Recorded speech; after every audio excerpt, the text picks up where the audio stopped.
Hey everybody, I'm David Bloom with Next TMT, co-founder here with my co-founder Daniel Frankel. This is Next TMT Talks, our podcast that comes out twice a week.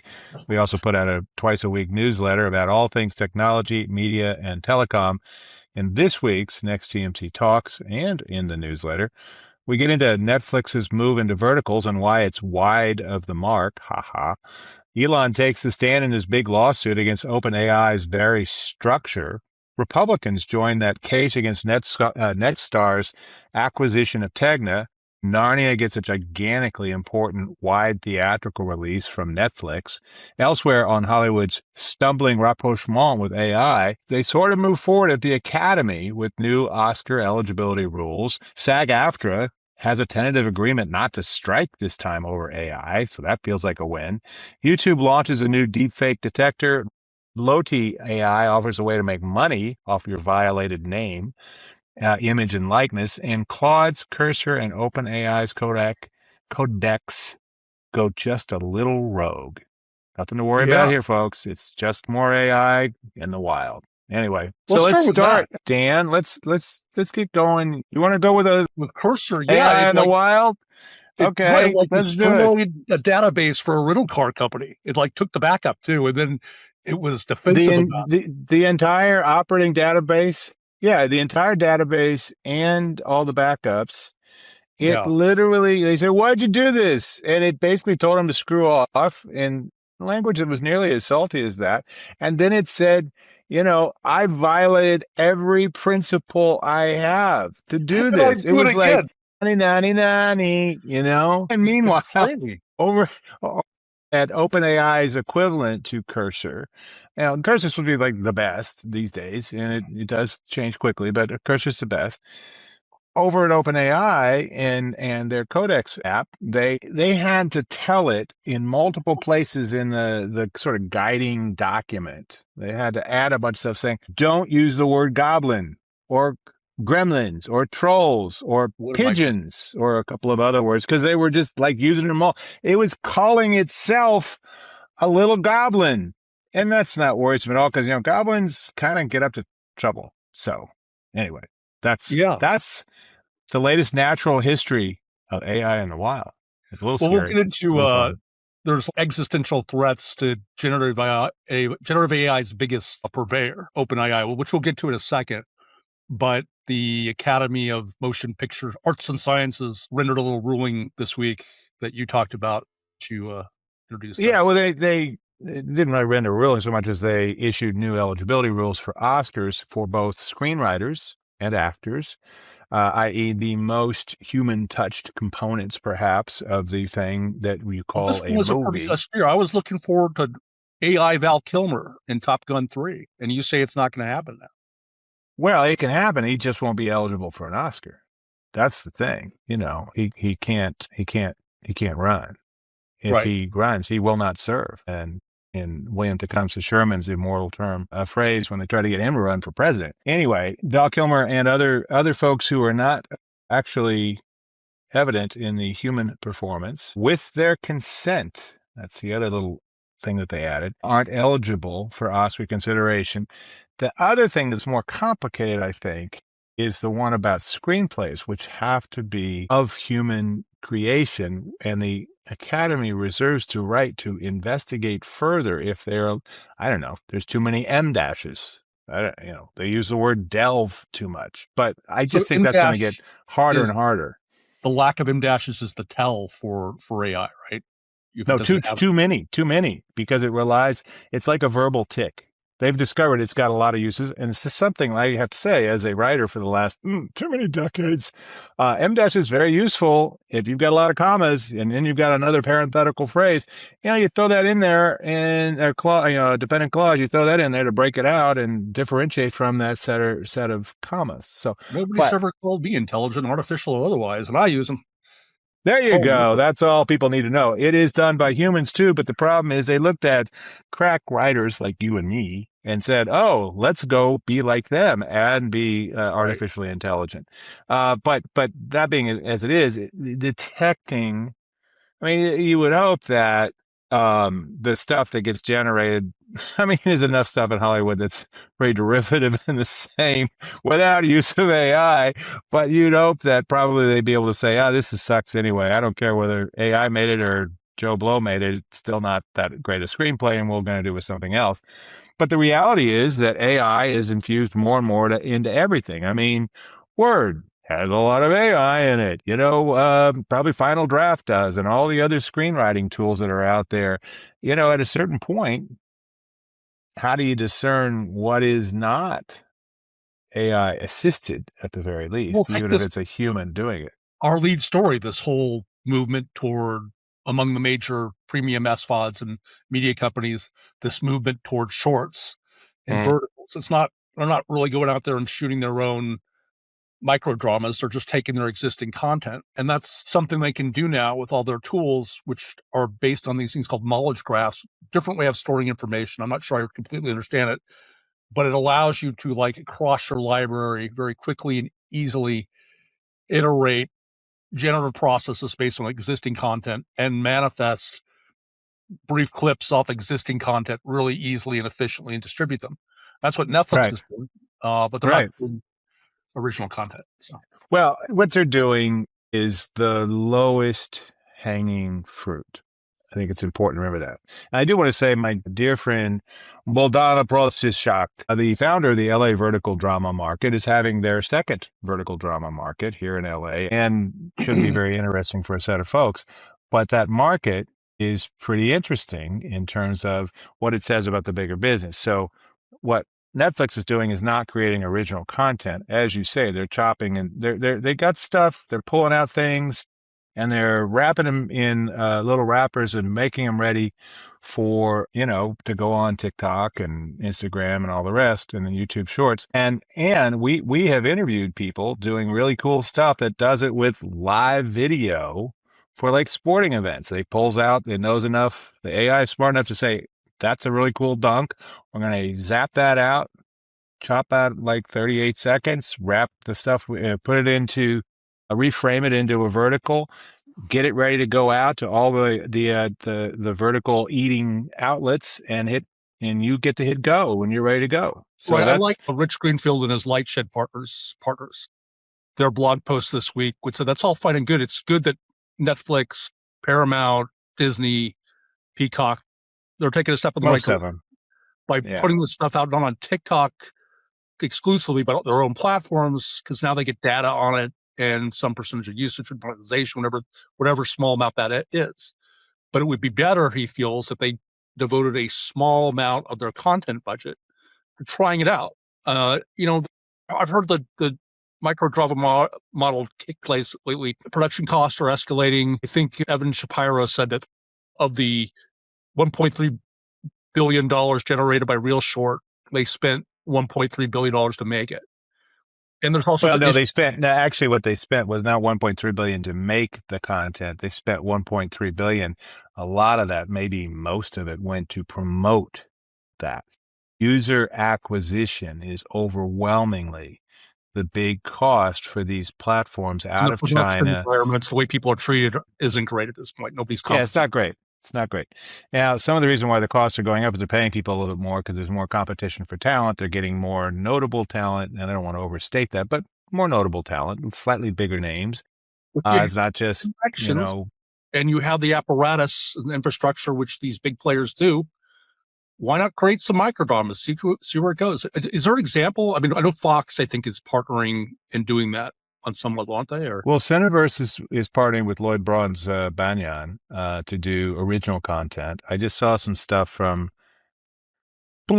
somebody else working with a YouTube star to create, I think, a horror show, which I think will probably do just fine. You can do horror. The whole point of horror is all these jump scares and little cliffhangers and stuff like that. It seems custom made, and horror fans show up. They will pay for stuff if it's any good at all. And you don't have to spend a lot of money. They're not counting on super high production value. So to me, horror is an obvious new place to go beyond, my secret werewolf billionaire boyfriend. So that's an area to go. And we're seeing a little bit of conversation about that. I got something came across my desk like 10 days ago about that, among everything else. And I think we'll see a lot more of that. I think it's a reasonable point. Like you're going to spend 17, 18, 19 billion dollars. You spend a little more on the NFL. You can carve off $1 million and do 3 vertical dramas. $1 million. Come on, it's a write-off. $1 million. You know what? That that's like a per game pay for Aaron Rodgers, for God's sakes, in the NFL. And he can't even stay healthy at 98 years old or whatever he is now. I don't even know if he's Not playing. that I care. We don't even know if he's playing this year. But that being said, So you mentioned horror, and yeah. I think of discovery phases of trials, under oath testimony, which, speaking of AI too, Elon Musk endured a bit of that this week. It's always interesting to watch these guys who are so proliferate with their criticisms and thoughts on Twitter, or X, I should say. And then you get them under oath and the narrative changes completely.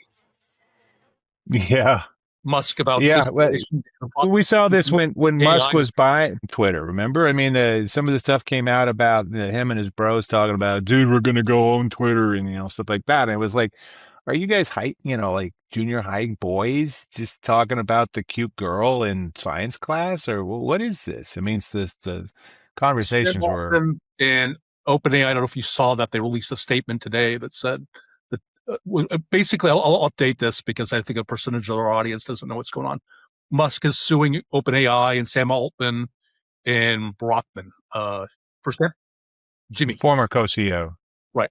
Yeah. Saying that it was a joint venture founded by Musk. He put $38 million into it himself as a nonprofit to create safe, responsible AI.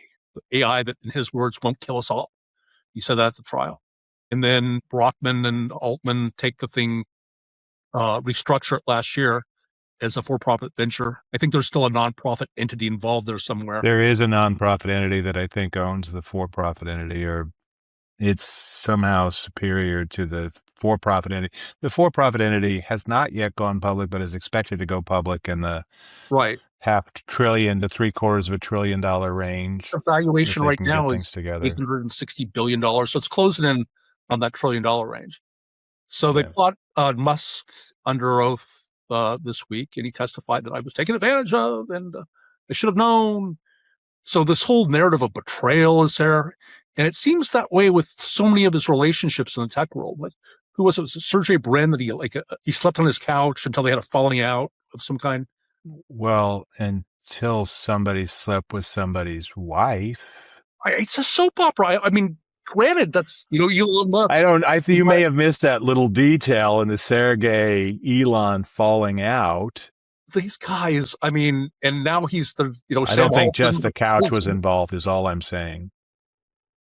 None of them seem innocent in the thing. But I'm just saying they seem to have, I mean, the fact that I guess you have to worry about litigation for people who, could flow off a nuisance lawsuit and not even think about it. But that would be a heck of a movie. I mean, forget The Social Network, and The Social Network 2, Electric Boogaloo. That's something I want to see.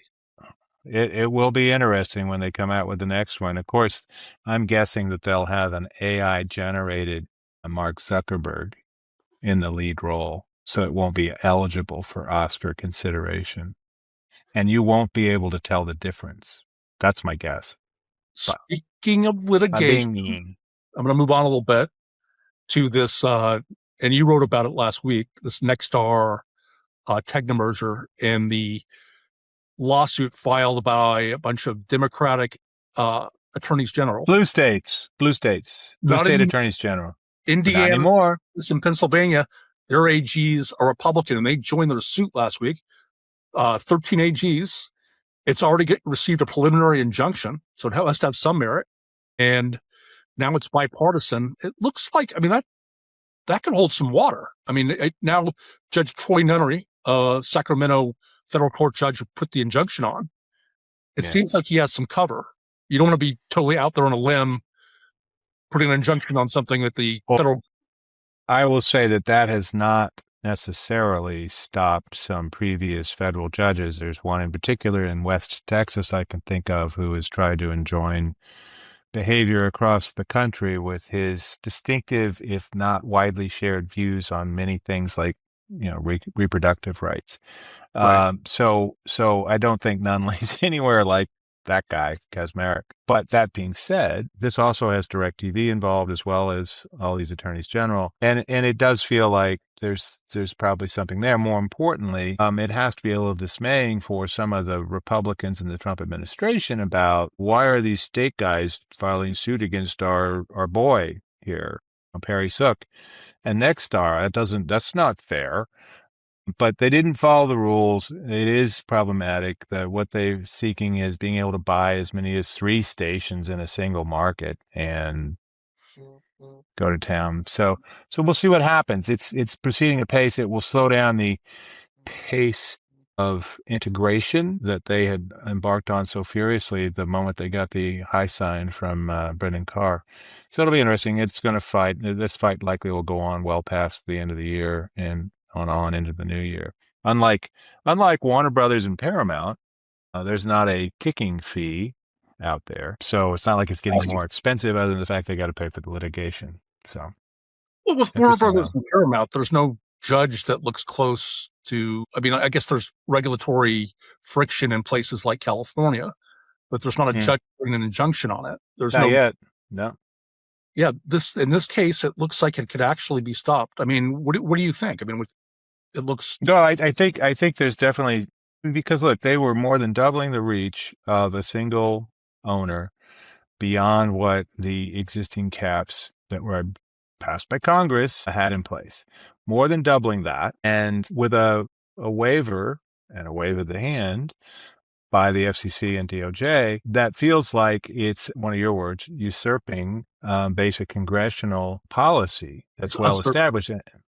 And the Supreme Court has not really, I mean, if you're a strict constructionist, that doesn't look good. You're really going not to the administrative agencies to go do what you'd like. We like you. That's not how that works. So it does feel like there's a vulnerability here, and it'll be fascinating to see how that plays out once it gets into the court system and starts. I mean, who knows what happens with discovery, right? As you say, you discover all kinds of things in discovery. So, and I'll just say one more thing along those terms to further dominate this discussion. Gavin Newsom was on your pal Bill Maher's show this week. I've only met Bill once. I like him much more than you do. You do rage against that middle of the roader very hard. He's a short stoner. I can't abide by it. Short stoner? Are you like being a heightist? And I say this from a man who's 6'2" and changed still. I'm just kidding around. No, it was an interesting interview. He did show a great photo on Friday's episode of him in the 70s when he was a pot dealer, wearing wraparound shades and having a full kind of curly head of hair and stuff. It was quite the photo. But Maher posed the question, this lawsuit that you have against Fox for defamation. Trump shook down ABC and CBS last year. Are you afraid of being seen the same way? And you looked at it, it's totally different. In the case of Gavin Newsom, they called him a liar, and he can prove that he's not a liar. And he's asking for a retraction, an apology. Fox won't budge. In the case of Trump, the thing moved forward because the judge found procedural errors, not because he thought the case had merit. Yeah. Settled ultimately because David Ellison did it and bought the company and got in bed with Trump. And then they settled it because Sherry Redstone needed a deal because her family company was running out of money. That's really what it was, because she settled the case, and it was further pressure on her, and it was a quick shakedown. And Trump is good at spotting opportunities. He's got a gift. The difference is he had leverage, and that's often important in these lawsuits. Newsom, unless he gets elected in 2.5 years, does not have the same leverage. But again, discovery can be tough. That's all he wants, I think, that's what he said. Discovery. He was definitely saying discovery is going to be really something. So, and Fox has had some experiences in the Dominion voting system cases with really, really unfortunate emails, texts, et cetera, within its ranks. Yeah, we know we're lying. It's okay. Just keep doing it. We got to help Trump. It's like, oh, that doesn't look good when you're going to poop on the voting system and impugn its business model, its actual business operations, knowing that this is the definition of actual malice under libel law, is knowledge of forethought. And Right. so Karl Rove used that's to why they got nailed. the rotten chicken treatment. Or I forgot what it involved. A chicken. It involved putting a rotten chicken on a dog's face and tie it to him so that he loses his taste for chicken. And it sounds terrible. It's like rural colloquialism, but they used to talk about that in sort of legal political terms, making it so distasteful. Okay. I grew up with people from farms. I grew up very close to farms. I worked a little tiny bit on farms. We never talked about rotten chickens and keeping the dogs from eating them. But I could see how you would want to. They were, I guess the dogs attacked the chickens and you tried to keep them from doing that. Anyway, I think that's what Fox needs. That they need like litigation to be so unpleasant. They cost like Are you going to let the fox in the hen house? Is that what you're talking about? Oh boy, we're mixing our metaphors badly here. Yeah, we should get on to these. I thought was some really important news in the universe of theatrical exhibition, which continues to be kind of limping along. They had a pretty good Super Mario Galaxy movie, was $1.8 billion worldwide. Pretty good. Kind of owned all of March domestically and internationally. Pretty good. And it makes the year's total box office gross look pretty good. Also, they've had some other nice things. That Michael biopic / cover story for a pedophile's wrongdoing / musical jukebox made like $450 million so far in 3 weeks of release. I have to say, I was up in San Francisco this week and heard a couple of different young people walking around playing Michael Jackson songs. So what the estate wanted to have happen, which is to make Michael's music relevant to a new audience, a new generation, definitely is paying off for them. Great. While they try to whitewash the very unwhitewashable evidence. Maureen Orth, who wrote half a dozen, 5 stories for Vanity Fair over a number of years about some of the accusations and allegations and actually proven stuff, has a piece this week talking about dude was a pedophile, period. You may love the music, come to whatever, accountability you want to, but he was a pedophile. About this. You said that the movie stops right around the debut of Thriller, so all that stuff came out like 3 years later. It stops like 3 years short of all that stuff. Supposedly, I mean, they already, in the original version of this that got recut and reshot and everything else, they started to get into some of this stuff in a way that was really problematic. And they backed off of that and they cut the end of it at a place where they were not quite to the place where it gets dark and dangerous and probably, all that stuff. But it made $400 million. The point being, Narnia from Greta Gerwig, which is about 1 million miles from a movie about a pedophile. It's about a Jesus lion named Aslan, to be voiced by Meryl Streep, who's having a very good week with The Devil Wears Prada 2 and her version of Anna Wintour of Vogue. I'm not going to go see that. I mean, I am the least fashionable man in America. I thought the original was pretty good. I saw it on DVD back in the day. Yeah. Well, it'll be there soon enough, or it will. Our version of DVD. Was like, for a while, for a fleeting second, we had premium video on demand, day and date release. You could pay $20 and watch the movie at home. That's not happening, but what is happening is Netflix, of all places, announced this week they are going to do a, quote, global eventized theatrical release for Narnia when it comes out next February. It'll come out in IMAX, which was kind of known, like 2 days before it hits general theater release globally. And it will stay in theaters for 49 days, slightly longer than that sort of minimum 45 day. The question is, did Ted Sarandos suddenly get religion after taking a look at the books at Warner Brothers during their attempt to buy the place? Or is this another way for them to expand their possible revenues And please grab at it. a time when it's harder to drive more revenue. They're doing the verticals, they're doing games, they're doing live events, they're doing more merchandise, they're doing all these things to try to drive revenue in new places to keep the growth bubble going. But maybe theatrical becomes how they grow, which would think be he ironic. should have stuck to his previous guts. It talks about like Maybe. the revenue picture not returning to what it was before the pandemic, but we ran. I don't know how authoritative Statista is, but I like their chart included in the Yeah. newsletter.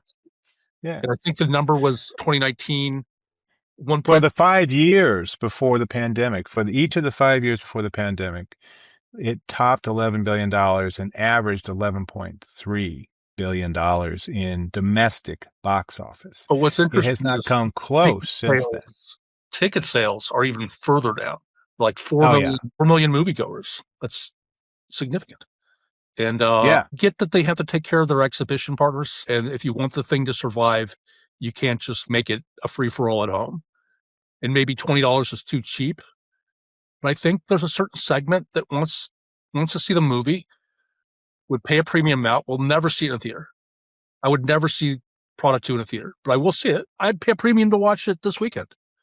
I mean, there's Okay. nothing left on All the right. table.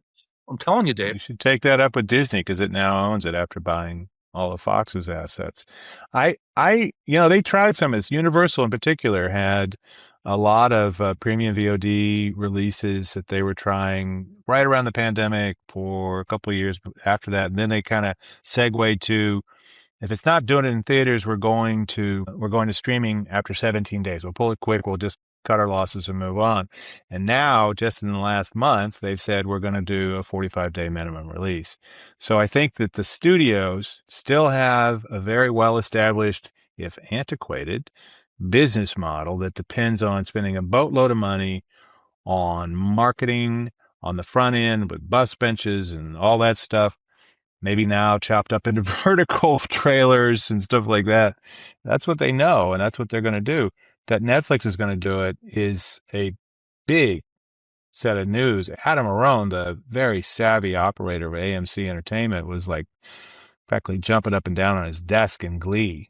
Because this has been a conversation that's been going on for a little while. I mean, Sarandos was at CinemaCon a couple of weeks ago, 3 weeks ago, and things like It's that. got to be in the oven a certain amount of time. And I think when you splash it up on streaming and you bypass that really important consumer awareness component, you miss the chance to really hit a home run. I think that's probably true. But I don't know that letting a certain inelastic, in the kind of behavior sense, segment of the audience see the movie on their own terms destroys that model. If you're charging a real premium, say $40 or $50, kids are still going to go to the theater to see it. It's $12 for them or whatever. Anything to get away from mom and dad and hang out with their new right play partners. Yes, I mean, that's all true. That's all true. I think it's interesting that Hollywood has had a chance to experiment with the premium VOD and clearly has found it not as appetizing as they'd hoped it would be, because they were hoping to carve out a new window, and they haven't been able to do that. The fact that they're going to do this and they're going to have a big IMAX release, it'll own IMAX for a couple, 3 weeks, but it will be in theaters of other types, is a big win for all of the regular operators, not just the IMAXs of the world. Some of whom will have their own premium screens that are not IMAX, but they're like that, super big, better sound, et cetera, and you can charge more, and that'll drive more revenue and take advantage of the exceedingly large spend that I'm sure they're going to do on this. The other tactical reason to do this, or strategic really, reason to do this is it gets them in bed with another highly regarded filmmaker. They just did the deal for $600 million with Ben Affleck and Matt Damon for Interpositive, the AI tool, production tools. Now they've got a relationship and they're doing exactly what Greta Gerwig, who has had 4 Oscar nominations, including 3 nominations for screenplays on 3 different movies. This woman knows how to write a movie, and she doesn't even need OpenAI to do what it. was the 2017 coming of age drama again? Lady Bird? Lady Bird, such a good movie. A really terrific movie, and she got an Oscar nomination for that. I did Barbie, hit that out of the park. I mean, it was a cultural touchstone. She's good at what she Really, does. to festoon its earnings report in pink based on your movie thing, Yeah. succeeded. I think we should wrap this episode in pink, but I don't think it's really my color anyway, despite my Listen, complexion. we can, and we can run it by our producer when she gets back. He probably shouldn't have actually mentioned it to her because God only knows what she's going to do now. No, she can't. I want new theme music, and we're at loggerheads. Yeah. Yeah. I do have to say some good news on the AI front with the decision by SAG-AFTRA to come to at least a tentative agreement to for a new contract. This is a big deal. 3 years ago, they were so upset about AI and the lack of protections within their relationships with the studios, the major studios, and Netflix and Amazon, that they went on strike for months and shut the town down alongside the screenwriters. And SAG-AFTRA is not doing that this year. And some of that may be a reflection of everybody kind of realizing, this isn't the year to do that. But it's a really important step. And to have it in place so soon in the negotiation process is also important. So I'm happy to see that. And it's like the strikes don't help anybody. I mean, I know what they're doing, what they're trying to make happen. Everybody got hammered by those strikes. Yeah, Everybody in town. But I I still want don't to think it's recovered. not by a strike. So Yeah. what else? I don't know if you saw this, but the Disney, which is now distributing the NFL Network in a red zone, is at loggerheads with Comcast and Xfinity TV. It's been pulled off the pay TV grids of Comcast users, about 11,000 remaining souls, 11 million, I should say. This is the moment of the calendar when this matters the least.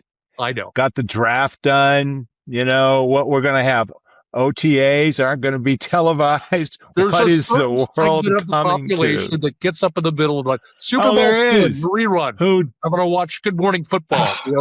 There's a super user, or at least 16. Just go on YouTube. You can find it there. Jeez.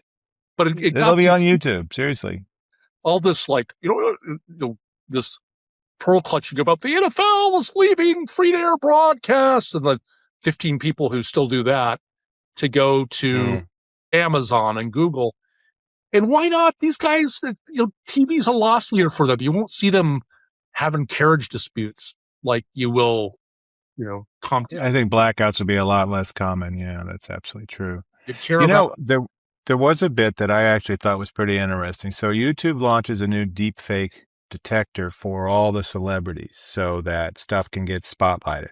And then taking it a step further, Loti, L-O-T-I AI, has offered a new tool called, I think, Interchange, that not only basically registers who you are, what you look like, tracks all this stuff, because this is what they do. They do takedowns on illegal name, image, and likeness violations for hundreds of clients of famous people, from politicians to movie stars, sports athletes, et cetera, et cetera. So they do hundreds and hundreds of takedowns a week. But this is the next step.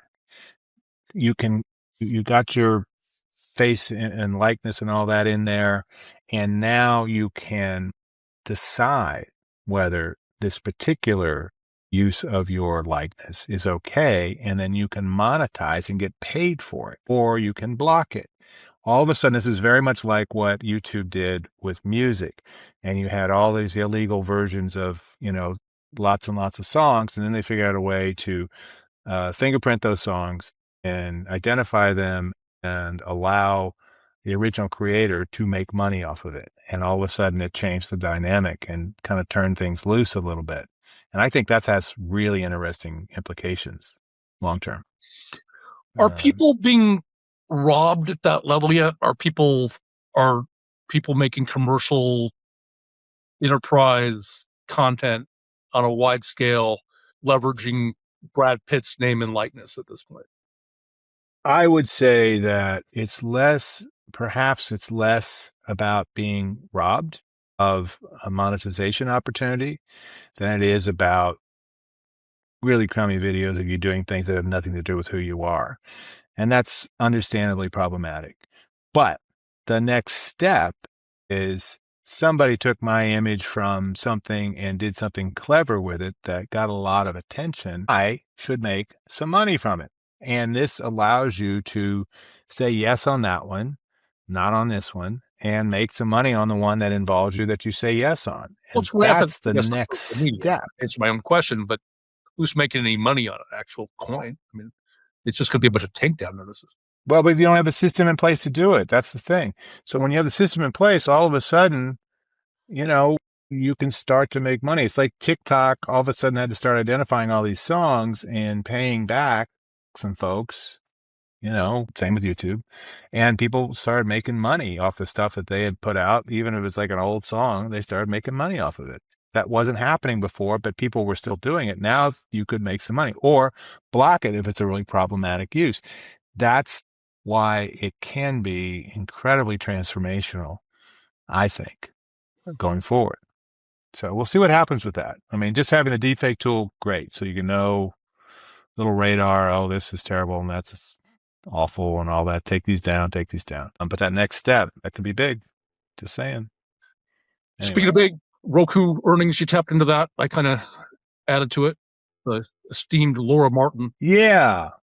Well, there was a whole bunch of stuff. I mean, all the big Magnificent Seven, most of them reported earnings last week. And most of them have ridiculous numbers.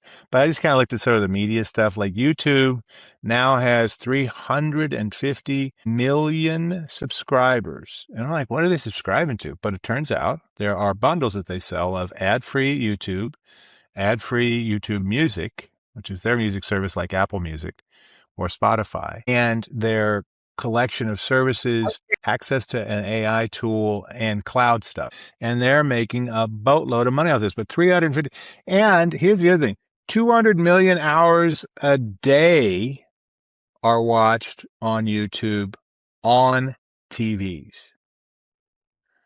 That's a big number.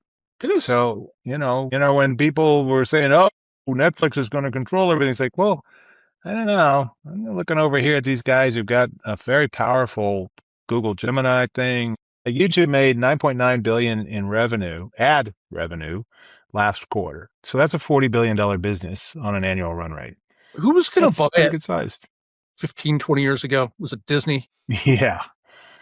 Yeah, they didn't know. I think they ended up buying Alta Vista or something. Yeah. Bad move. That didn't work. No, they bought Go. That's what it was. It was Go. Go. It went. Yeah. Went away. Yes, that was the easiest joke in tech stupid purchases ever. But that being said, Google's done just fine without Disney's money, it turns out. Who knew? But Apple, $31 billion last quarter in services revenue on its 2.5 billion devices that it can address with Apple Music, Apple TV, Apple Fitness. But Laura Martin from a one-device company, right? Yeah, it's kind of funny. You're just a one-trick pony, Tim Cook. That sounds very Laura to me. It sounds very Laura to me.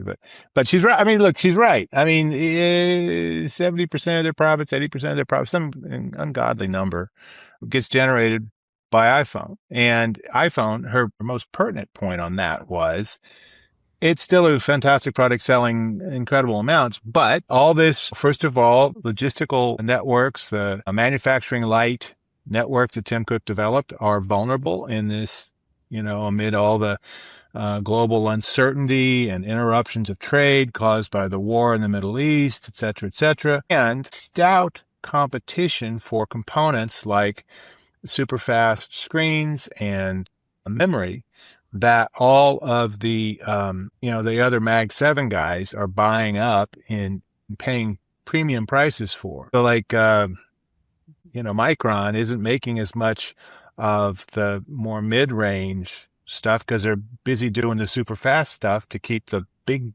dollar guys happy. And they're buying up most of the capacity. So that makes it harder for Apple to deliver something at a reasonable price. If you're somebody who lives in a global economy and you like, as a consumer, globalist things, and then you go and elect a bunch of wacky, extremist, anti-globalists, it's kind of, the outcome can kind of suck for investors, essentially. Well, I think they want to make things still make money. Apple was up like 5% after its report on Thursday. I mean, little ecosystem or big ecosystem. big ecosystem, yeah. And they have moved some things to the United States. They've moved other things to India. Still, 80% of its production is either Taiwan or China. So better hope there's not like Xi Jinping doesn't get itchy about Taiwan any day soon while the U.S. is out of missiles. So we'll see how that plays out. I just found some of these numbers, so astonishing. And Roku's doing great. It's revenue from selling. When I talked to Ted Citadine a couple of weeks ago at NAB, we talked about, and he's in charge of these partnerships with these different subscription streaming services, and he wasn't going to give me a number, but their channel, their equivalent of Amazon's channels business, Amazon is reselling always other people's. the first name that comes to mind when people talk about that kind of reseller business. But Yeah, but their business is up 30% at yeah, this is the Roku. first quarter they've ever broken it out. It was all put into this monolith previously with advertising revenue called platforms, and now platforms, right? And they're both platforms margins are looking pretty good. They're double digits, low double digits, but still double digits. And Apple's margin, oh my God, it's 49.3%.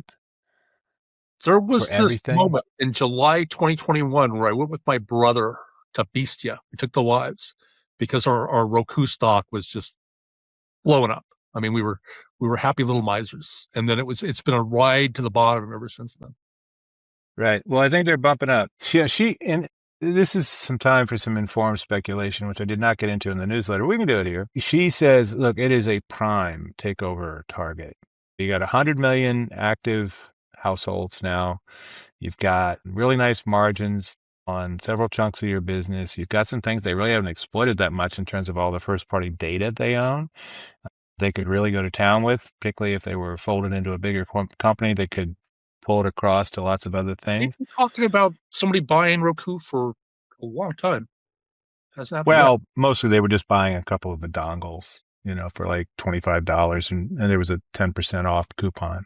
That was mostly it. This is actually probably a pretty good sized acquisition at this point because they've done well. I mean, we're still not a big company. I mean, their revenues were like $5.5 billion this quarter. So, that's that's still a bite-sized chunk, but you get 100 million households. You get a nice little ad business. You get a nice ad-supported business. You now have Howdy, as you've written, a little $2.99, nothing new, but, ad-free and stuff you like. Say howdy. So they got several different bits of business that are nice that somebody could do something with. I don't know who it would be. Fox? Great idea. Fox, maybe? There's a segment of the audience that just hates commercials, but they like cheap programming and they love movies that have been around for a few years. Why not turn a premium fast into a low-cost SVOD that doesn't ding the wall? Right. 1 million subscribers after 9 months. It's impressive. It is impressive. But I mean, like, who would buy? So I think if Lachlan decided, Dad's not long for the world, let's like rebuild this thing a little bit. Maybe they make sense. Or maybe Amazon decides that the Fire platform's not really that fire. I'm going somewhere with terms. This. Did you see? Where are you going? The Ridley Scott alien movie Prometheus. Did you ever see that? I'm a little too delicate for such things. Well, I'm still reeling from Aliens, the original, which my girlfriend in college came back with tickets for both Superman and the Aliens movie and said, I got tickets for this too. And I went, okay. Yeah. And she spent the entire movie with her head buried in my lap, which normally would be a good thing when you're a college kid in a new relationship. But not so much on this one because she was totally freaked out. And I was like, it was extraordinarily well done. That's the extremely well done movie. But I am not watching Prometheus. I played the game. Anyway, the owner proprietor of the Wayland Corporation, the evil corporation that perpetrates all the bad deeds in the alien ecosystem or storyverse, whatever it's called, he is wheeled out. He's like 120, 130 at this point, where they take him to this alien planet to see the origins of our species. And I think of Rupert Murdoch. I think with today's technology, who knows what we can look at, like a LeBron James, Tom Brady type career where he just extends it well into the latter half of the 21st century. Anything's possible. Anything's possible. I just think they're going to upload him like they're going to do with Mark Zuckerberg, and it's just going to be The to best watch. ones. Speaking of alien species, but I did not see that, but I'm sure people have. And by all accounts, Noah Hawley's Aliens movie for FX is superb. So that's highly Oh, recommended for those of you. Alien Earth? Yeah, I'm a huge fan. Alien Earth, if you can, yeah, if you can stomach it, probably like it. Again, I'm not a horror guy. I just am not even aghast. I'm just entranced by the economics of those shows. They do really, really well. Anyway, this is probably a good place for us to wrap this up. I am going to be at the Uncorrelated conference on Monday doing a panel on uncorrelated investment opportunities in entertainment. And there's an RBC event on Thursday, as well as the Vertical Dramas, LA Vertical Dramas market Thursday, Friday, and Saturday. There's lots going on. How about you, Dan? Anything cool going on? I might hit Dana's event. So Yeah, you should. You should. I mean, it's interesting just to see the folks there. I mean, it's a nascent business, and she's treating it like a business opportunity because, and their point last fall when they did the first market was there's no journalists following this. There's no stars people really know. There's no, market to buy up and coming projects like you would with Cannes or Venice or the Toronto Film Festival. You don't have any of the accoutrement of a traditional entertainment medium, yet it's blowing up anyway. And she's starting to try to build some of that. So, uh, she's a very nice person, Ukrainian, 27 or 8 years old. she was on our show. Yep, she's on to something. So, yeah, I'll go check it anyway. out. We'll say this. I thought I would miss TMT coverage of the NBA playoffs. It was sort of an important light of spring, but I think Peacock and Amazon have really knocked it out of the park. I've been very pleased with the product and the games and the whole package. Well, and it helps that the inside the NBA crew are still there as a security blanket for those missing whatever it was that was the secret sauce of Turner broadcast, showing up at least a few times a week, it feels like, on Disney. So, anyway, it's So still there. the Lakers OKC series, OKC in 2. Yeah, 2 games. It's a best of 4, best of 7, but I think they'll win in 2. The Lakers just go away. In 4 regular season games, Oklahoma City won by an average of 29 points. Right.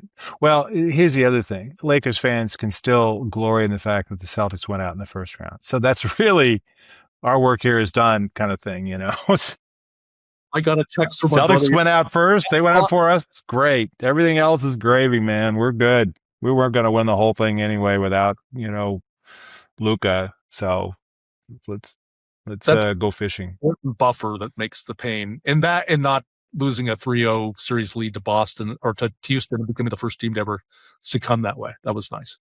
So. Right. Anyway, with that, we're going to wrap this up. Thanks, everybody, for putting up with our various digressions. This is David Bloom, co-founder of Next TMT, and this here podcast, Next TMT Talks, here with my co-founder, Daniel Frankel, talking all things again. Talking all things technology, media, and telecom. You can please like, share, subscribe, comment. We like comments. So far, they've been pretty nice. I don't know why. You guys are very pleasant people. But you can sign up for the newsletter for free at nexttmt.com and get the newsletter, get the podcast on YouTube, on Apple Music, on Spotify, etc., etc. And with that, thank you all very much. This is David Bloom for Next TMT Talks, over and out.